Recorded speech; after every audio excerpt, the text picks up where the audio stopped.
Hi there, Chris McCarthy here at SF State. Check this out. It's a galvanometer, also called an ammeter. It's just a device for measuring currents. The number of amps in a current can be measured here with this needle, but this one is super sensitive. It can measure even very small currents. So if I hooked up these wires to even some sort of circuit or a battery, it would easily show a current. But what if you don't have a battery? Can you make a current another way? Well, according to Faraday's law, you can.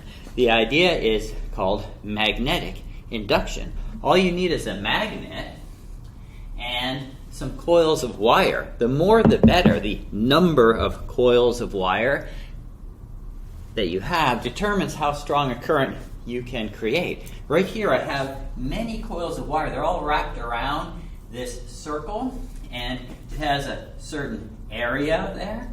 And if I put a magnet in there, I can create some magnetic flux. Magnetic flux is the idea of a magnetic field going through a certain area. So let's try it. I'll hook this up to the galvanometer. So the galvanometer is now hooked up to my coils of wire. And now I'm going to take a magnet and put it inside these coils of wire. Here's the magnet.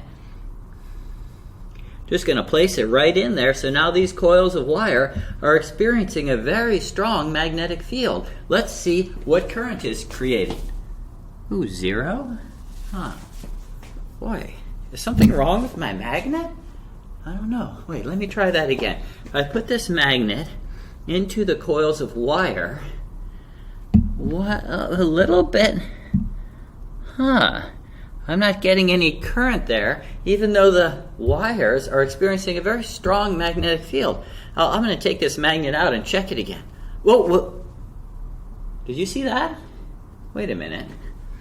If I put this magnet into the coils of wire, current is generated. But when I just leave it there, there's no current, 0. When I pull it out, another current is generated, but in the opposite direction. How about that? So what would you say is generating the current? Is it just the strong magnetic field? Or is it actually the change in the magnetic field that's generating the current? Yeah, that's what it looks like. If I change the magnetic field that these wires are experiencing, then we can induce a current. Let's try it again. I've got the north side of the magnet going in first right now. Generate a positive current. When the north side of the magnet goes out, I generate a negative current. But let's switch the magnet around. Now I'll put the south side in first. That generates a negative current. Pulling it out generates a positive current.